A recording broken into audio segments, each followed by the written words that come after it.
Hello students, इस video में हम बात करेंगे digestion, absorption and structure of protein. Protein क्या होता है? सबसे पहले तो जो रिच सोर्स होता है हमारे प्रोटीन का वो होता है मीट। और जो प्रोटीन का स्ट्रक्चर होता है वो क्या होता है?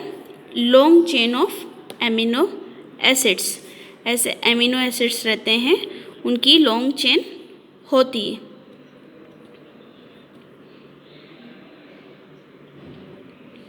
अब हम इसके स्ट्रक्चर पे जाते हैं।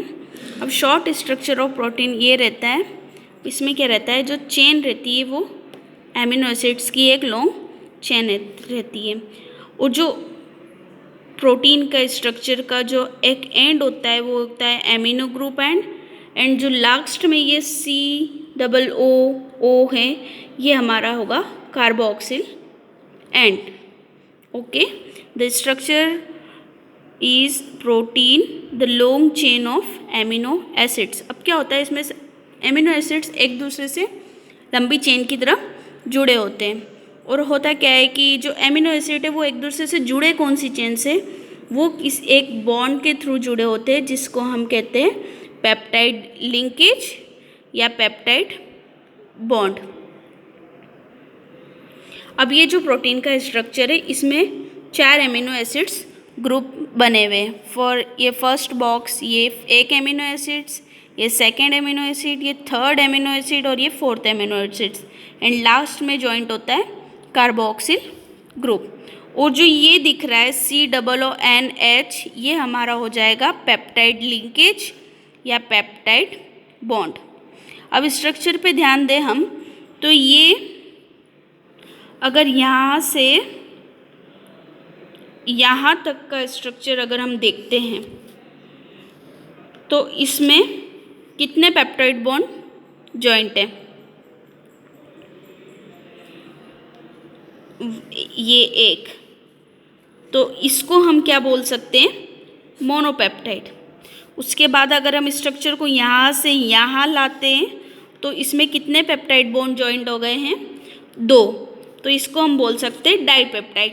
ऐसे एक एमिनो स्ट्रक्चर या प्रोटीन के स्ट्रक्चर में जितने पेप्टाइड लिंकेज जॉइंट होते जाते हैं वैसे हम उनको स्ट्रक्चर को वैसे बताते हैं, जैसे मोनोपेप्टाइड, डाइपेप्टाइड, 3 लिंकेज हो गए तो ट्राइपेप्टाइड, टेट्रा, पेंटा, ऐसे पेप्टाइड लिंकेज बढ़ने पर प्रोटीन का स्ट्रक्चर ऐसे मोनो, डाई, ट्राई पेप्टाइड ऐसे हम बताते हैं।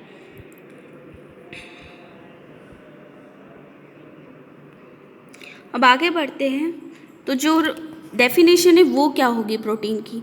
The protein is a long chain of amino acids. और एमिनो एसिड्स जॉइंट रहते हैं एक दूसरे से, उसको हम कहते हैं पेप्टाइड बॉन्ड।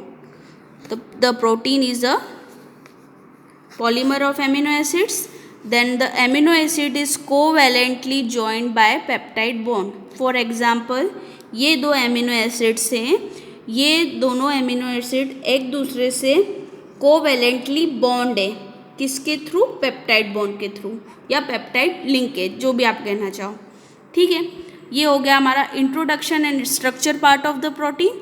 देन टाइप्स पे आते हैं हम कि टाइप्स ऑफ प्रोटीन क्या होते हैं। तो फर्स्ट टाइप होता है सिंपल प्रोटीन। सिंपल प्रोटीन वो होते हैं जो only made up of amino acids, जो सिर्फ प्योर एमिनो एसिड से बने होते हैं, जिसमें कोई दूसरा कॉन्जुगेट ऐड नहीं होता है।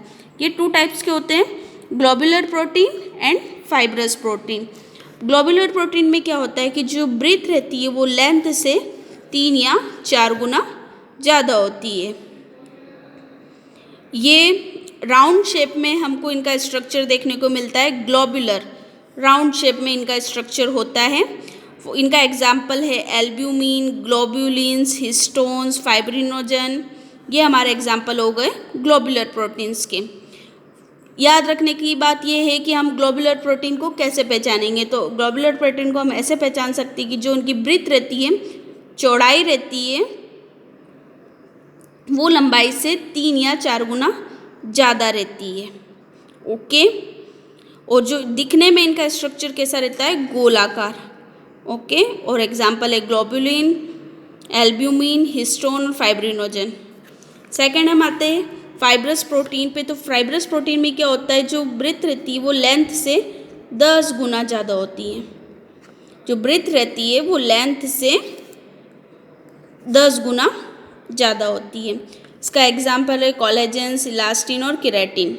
अब इसमें क्या होता है, जो इसका स्ट्रक्चर रहता है वो लॉन्ग चेन के टाइप रहता है। जैसे कि इसमें क्या होता है, पेप्टाइड जो बॉन्ड पढ़ा है या हमने पेप्टाइड जो लिंकेज पढ़ा है, वो 3 पेप्टाइड बॉन्ड होते हैं जो एक दूसरे से जॉइंट होते हैं, और ये लॉन्ग चेन टाइप इनका स्ट्रक्चर ऐसे हमको देखने को मिलता है। ओके, तो ये first types of protein, simple protein. इसमें 2 टाइप्स होते हैं, ग्लोबुलर और फाइब्रस।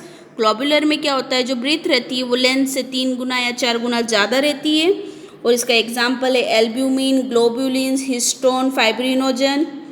और ये क्या रहता है, इनका जो स्ट्रक्चर रहता है वो पूरा हमको राउंड शेप में देखने को मिलता है। एक दूसरे से ये ऐसे राउंड शेप में जॉइंट होते हैं। अब फाइब्रस प्रोटीन की बात करी जाए तो इसकी जो ब्रीथ और लेंथ होती है वो 10 गुना ज़्यादा